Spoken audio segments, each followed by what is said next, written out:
دوستوں یہ ذرا ضرور سنیے گا، کیونکہ یہ کہانی ہے اس قوم کے ایک ایسے جانباز بیٹے کی جنہوں نے اپنی زندگی کا ہر لمحہ، ہر وقت صرف ہماری حفاظت کے لیے وقف کر رکھا ہے۔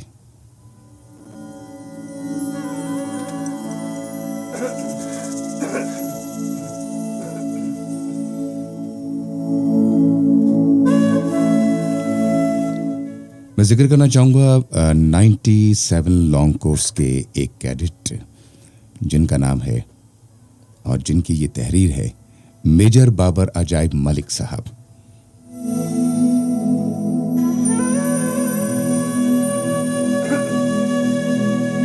تو دوستوں یہ ان کی ایک آپ بیتی ہے، ان کی ایک آٹو بایوگرافی ہے، اور یہ اتفاق سے میری نظر سے گزری تو میں نے سوچا کہ میں اس کو اپنے پروگرام یعنی کہ دل کے افسانے کا ضرور حصہ بناؤں گا، کیونکہ یہ بھی ان کا ایک افسانہ ہے، یہ ان کی آپ بیتی ہے۔ لکھتے ہیں، ذرا سنیے گا، کہتے ہیں کہ آج صبح جوں صبح کا سورج طلوع ہو رہا تھا تو جانے کیوں یہ وقت 25 سال پہلے مجھے لے گیا، جب میں خاص طور پہ کالج سے فارغ ہونے کے بعد ملک و قوم پہ فدا ہونے والے ایک جذباتی نوجوان جو نہ جانے اپنے وطن کے لیے جو جان تک نچھاور کرنے کو تیار تھا، صبح کی نماز اور شکرانے کے نوافل ادا کیے۔ لکھتے ہیں کہ شاید میرے گھر میں کچھ آوازیں تھیں کچھ، اور میرے تھوڑا سا چلنے پھرنے سے، حرکت کرنے سے والدہ محترمہ بھی جاگ گئیں، اور جب میری نظر پڑی ان کے اوپر تو ان کی آنکھوں میں خوشی کے آنسو پتہ نہیں کب سے چھلک رہے تھے۔ جس دن میری ISSB سے سلیکشن ہوئی تھی، انٹر سروسز یعنی کہ سلیکشن بورڈ سے جب سلیکشن ہوئی تھی، اور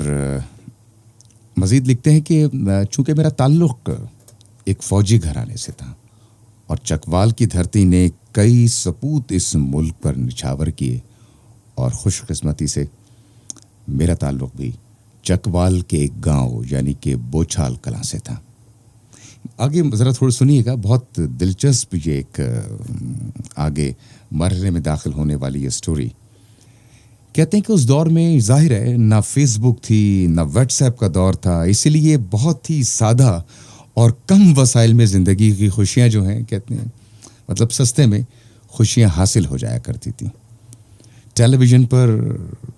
اس دور کے اندر ایک بہت ہی معروف ڈرامہ آیا کرتا تھا جس نے بہت سے پاکستان کے نوجوانوں کو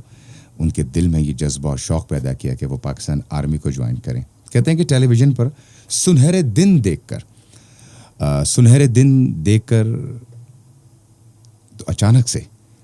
پاکستان ملٹری اکیڈمی یعنی کہ PMA کاکل جانے کی کچھ زیادہ ہی تڑپ اور جلدی پیدا ہو گئی۔ بس ایک بکسا یعنی کہ ٹرنک لیا اور اس میں چراغ دین اینڈ سن سے جو بھی کٹ خریدنے کے لیے بتائی گئی تھی وہ سلیقے سے رکھی، کرینے سے رکھی، اور چونکہ ہم دونوں کزن ایک کورس میں جا رہے تھے، مطلب یہ اور ان کے کزن یہ دونوں ایک کورس میں جا رہے تھے، اسی وجہ سے کہتے ہیں کہ میرے والد اور مجھ سے ان کے جو چھوٹے بھائی جو ہیں وہ ہمیں اپنی مشہور و معروف جو ٹویوٹا کا ماڈل تھا اس میں پنڈی سے کاکول کی طرف لے کر روانہ ہو گئے۔ کہتے ہیں کہ اس راستے میں ذہن کے اندر کئی خواب بننے لگے، اور دل ہی دل میں سنہرے دن کے وہ تمام سینز جو ہیں، سنہرے دن ڈرامے کے تمام سینز آنکھوں میں آ گئے۔ اور اس کے ساتھ ساتھ یعنی کہ 97 لانگ کورس کی بات کر رہے ہیں، اپنی سٹوری جو بتا رہے ہیں، اور ان سے پہلا جو ان کا جو لانگ کورس تھا جس کو ہم 97 لانگ کورس سے کہیں گے، 96 والے جو ان کے کولیگس تھے، جو ان سے سینئر تھے، جو لڑکے گئے تھے، ان لوگوں نے جناب فرسٹ ٹرم کی چھٹی کے دوران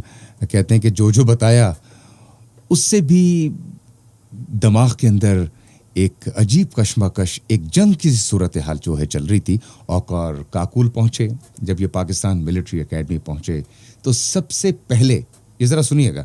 سب سے پہلے پارکنگ ایریا میں سی پی ایل زاہد کیانی جو کہ کہتے ہیں کہ ان کی جو کمپنی تھی حمزہ 97 کے ہونے والے پریلم سی پی ایل تھے اور وہ کہتے ہیں کہ وہ وہاں پہ موجود تھے. اب آگے لکھتے ہیں یہ اپنی اس آپ بیتی کے اندر کہتے ہیں کہ میرے والد محترم یعنی کہ ابو اور بھائی نے رخصت کیا تو کچھ احساس ہوا کہ اب زندگی جو ہے وہ ایک نئے دور میں داخل ہو چکی ہے. آہستہ آہستہ کہتے ہیں کہ ہم پی ایم اے کی گیٹ کی طرف چلنے لگے، رواں دواں تھے پاکستان ملٹری اکیڈمی کے گیٹ کی طرف، اور وہاں پر بیٹھے ایک خوبرو نوجوان ایس ڈی ٹی افتخار جانک شہید تھے. کہتے ہیں کہ وہ وہاں پر موجود تھے. جب ایک کاغذ کا ٹکڑا دیا جس پر حمزہ پی ایل لکھا تھا، وہ وہاں موجود تھا کاغذ کا ٹکڑا، اس کو فل کیا. اور کہتے ہیں کہ جب مجھے وہ کاغذ کا ٹکڑا ہاتھ پہ تھمایا گیا تو دیکھ کے خاصی مسرت پیدا ہوئی. اس کے بعد کہتے ہیں کہ میرے کزن جو ان کے ساتھ جنہوں نے جوائن کیا پی ایم اے کو، بلال کو 1 پی ایل کا کاغذ جو ہے وہ تھمایا گیا. اور ابھی اس لمحے کچھ احساس ہونے لگا تھا کہ کچھ بالکل نیا اور پتہ نہیں کچھ عجیب سا ہونے والا ہے. جو کیڈٹس جو ہیں وہ 3rd پاک بی این میں جا رہے تھے، ان کو ایک کوسٹر کی طرف جو ہے وہ اشارہ کیا گیا، جناب آپ اس کوسٹر کے اندر جو ہیں وہ تشریف لے جائیں، اور بیٹھنے کا کہا گیا کہ آپ اس کوسٹر کے اندر تشریف رکھیے. جب کوسٹر کے نزدیک پہنچے تو سٹاف جن کا تعلق 24 کیولری یعنی کہ 24 کیولری یونٹ سے تھا، ایک نہایت ہی باروب آواز اور ایک ہیبت ناک آواز میں جلدی سے کوسٹر میں بیٹھنے کو کہا. اور پھر آگے لکھتے ہیں الحمدللہ ہم اس کوسٹر میں بیٹھے، اور آج اللہ کے فضل و کرم سے ہر وقت، ہر لمحہ، ہر جگہ پاکستان کے لیے، پاکستان کی خدمت کے لیے یہ سفر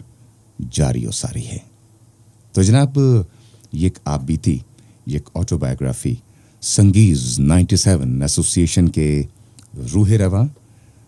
بابر عجائب ملک صاحب کی تھی.